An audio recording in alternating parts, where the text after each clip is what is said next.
What's up guys, welcome back to the channel, and today I am back with another video. This time once again, we're going to look at two NBA superstars who I believe are heavily slept on as well as underrated. When I use those two words, I literally mean slept on and underrated. These two MVPs, they're rarely if ever talked about. When they are talked about, it's in a very condescending way, not taking them seriously, trying to diminish their game as well as their accomplishments. Those two players I'm talking about are Nikola Jokic and Giannis Antetokounmpo. And over the last year and a half, I would say these two guys are easily the most disrespected MVPs of all time. In this video today, I'll explain that, I'll give you some examples, and I'll react to one awful take that inspired this video. So with that being said, let's get into it.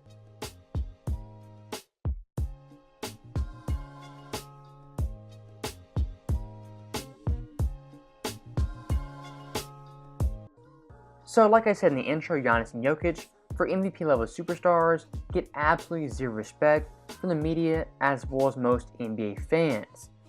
Now why that is, I have a couple of reasons. As both these guys I would classify as big men or even centers. We're looking at NBA history, centers usually get the short end of the stick when it comes to popularity. Looking at someone like Bill Russell, Kareem, even Shaq, for popularity standards, to watch them play, you could argue they weren't very exciting. And seeing a big guy like Giannis, who's physically imposing, dominate night in night out in the paint, you could call that boring and not a visually pleasing play style. Now looking at Jokic, it's almost the exact opposite, as the way he plays is super exciting and simply exhilarating. For the center position, he's the best passer I've ever seen, and somewhat of a Larry Bird for the center position. So looking at both Giannis and Jokic, they have some differences as well as some big time similarities. One thing I also noticed, they both play in very small markets at the Milwaukee as well as Denver. And when you think of big time money, showtime guys, you don't think of the Midwest, and you surely don't think of Denver.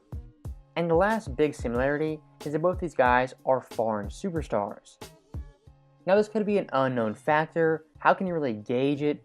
We've seen some of those guys be immensely popular, especially in the media. Maybe it's just coincidence, but it seems like foreign-born players for the American media get less credit than the homegrown talent. And one example that I would give was the 2021 MVP race with Jokic, Embiid, Curry, Giannis, as well as CP3. My own personal view, the MVP wasn't even close, as Jokic had the best MVP season with his Denver team, having a big-time winning record and him putting up absurd stats.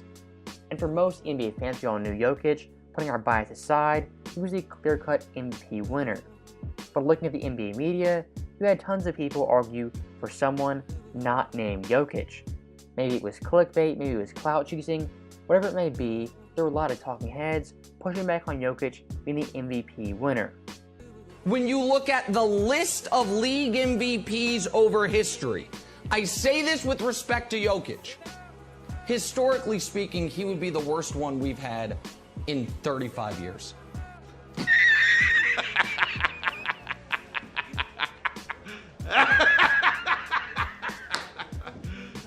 You serious? Because all weekend long, all I've been hearing is that Jokic is the clear-cut favorite to win the MVP. And that's not true. He's not the clear-cut favorite. Joel Embiid is still in the running. Giannis, you know what I'm saying? You still got Steph Curry. You still got a guy like Julius Randle. But guess what? CP3 should be the clear-cut favorite. In that short 40-second video clip, we saw two intellectual titans of the basketball landscape, that being Kendrick Perkins as well as Nick Wright. And what Nick Wright said, that Jokic was the worst MVP of the last 35 years. So looking in depth, we know Nick Wright, he loves stats. So looking at Jokic versus the best MVP of the 2010s, here's his rankings. He ranked 9th in points, 3rd in rebounds, 3rd in assists, 5th in win shares, and 3rd in win shares average. So really looking at the 2010s, Jokic in that decade still didn't have the worst MVP. And saying he was the worst award winner of the modern era is simply wrong as well as disrespectful. And looking at Kendrick Perkins, his take was absolutely absurd. Yes, Chris Paul last year, he was very valuable and had a very good season for a 35-year-old point guard. But being the MVP of the NBA, his level of play simply was not up to par. And looking at the voting, it was pretty much clear-cut, as Jokic had 91 first-place votes, and Chris Paul had a measly 2 votes. So once again, looking at the media and the fans, there's a big disconnect when it comes to Jokic and his overall value and the respect he deserves. And in regards to the best center in the NBA, I think Jokic is definitely that guy. Right now Embiid is having a fantastic season, but I think Jokic is having an even better season, putting up all-time great numbers. And what's the old saying? The best ability is availability. And when it comes to Jokic, he rarely misses games, let alone full playoff series. And speaking of the playoffs, look at Jokic's playoff career. He's played in 7 total playoff series, and all 7 of those, he's been simply fantastic. Not once, I repeat, not once has he had a down series or a down moment. The quote-unquote worst series he ever had was in the Western Conference Finals, where he averaged 22, 7, and 5 on 53, 36, and 85 splits. For any average all-star center, not a superstar, that's a fantastic playoff series and a deep playoff run. For Jokic, that's his worst ever performance when it comes to the NBA playoffs. So looking at Jokic this year, you could argue he's been a top 3 player and even the best offensive weapon in the entire league. But if you go by media coverage and hype, he's not even top 25. Now speaking of media credit, my inspiration for this video came from a clip I saw on YouTube with Stephen A. Smith talking about Ja Morant as well as Giannis Antetokounmpo. And you may say, that's a pretty odd debate of a point guard who's only 23 years old and someone like Giannis who's entering his prime. It's definitely a weird debate topic and a segment I wish I never saw. As in this segment, Giannis gets absolutely disrespected for 7 straight minutes by 2 absolute fools. Stephen A., would you rather have Ja or Giannis in these playoffs? I gotta tell you. Listen, Giannis is an obvious answer. Let me say this to you. Pause for 1 second. That right there is the video should have stopped and this debate topic should have ended. Of course the answer is obvious, as Giannis is a much better player than Ja Morant at this point in their careers. Continue the clip. Let Ja Morant keep ascending. And I might go with Ja. I think it's a discussion. Giannis is Giannis. And I get that. And he's the reigning finals MVP, reigning champion. He's a former league MVP, defensive player of the year. I mean, the guy's phenomenal. I get all of that. Giannis is Giannis. But we don't know what the hell Ja gonna be. So first off, let's point out one thing. Stephen A. Smith clearly says Ja Morant is ascending, and maybe, just maybe, he might take over Giannis come playoff time. And as you saw in that clip, he kind of brushed aside his accomplishments, being a multi-time MVP, as well as a Finals MVP, and a Defensive Player of the Year. He brushes that aside, tosses it aside. Yeah, it's awards, it means something. He's pretty condescending, disrespectful when it comes to Giannis' hardware and his overall accomplishments. And Stephen A. Smith clearly knows Giannis is a much more accomplished player, but still he pushes Ja Morant being the same convo and the same debate.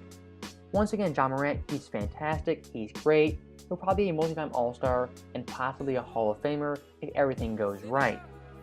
But talking about him and Giannis right now, as 2 completely different universes, as Giannis right now, you could argue, the top 25 player of all time, and Ja Morant at best is a top 15 player in the current NBA. And at the very end of that clip he says, we don't know what Ja's gonna be. Well, let me just tell you one thing, we already know what Giannis is. Giannis right now, not even in his best season, is averaging 29 points per game, 11 boards, 6 assists on 53% shooting, while being a first-team all-defensive player. That right there is Giannis, not even in his best season, being a dominant player and arguably the best player in the world. Once again, these 2 players aren't in the same stratosphere when it comes to legacy or overall talent at this point in time. But what Ja Morant can do, Lord have mercy. I gotta tell you, I can't sit up there and definitively say I'd rather have Giannis come playoff time at this moment, because I don't know what the hell I'm gonna see from Ja Morant. Sounds like you're leaning to Ja. Where are you on this, Jay? And once again, pausing the video, that right there is the cherry on top. Stephen A. Smith clearly states he has no idea what Ja Morant's going to be, and he has no idea who's a better playoff performer. So with that being said, let's refresh Stephen A. Smith's memory. Looking at the 2021 playoffs, Giannis, his NBA Finals campaign, averaged 30.2 points per game. I repeat, 30.2 points per game on 57% shooting.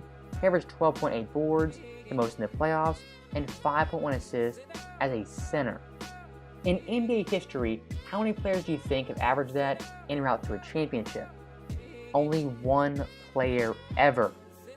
And only 2 players ever actually made the finals putting up those stat lines.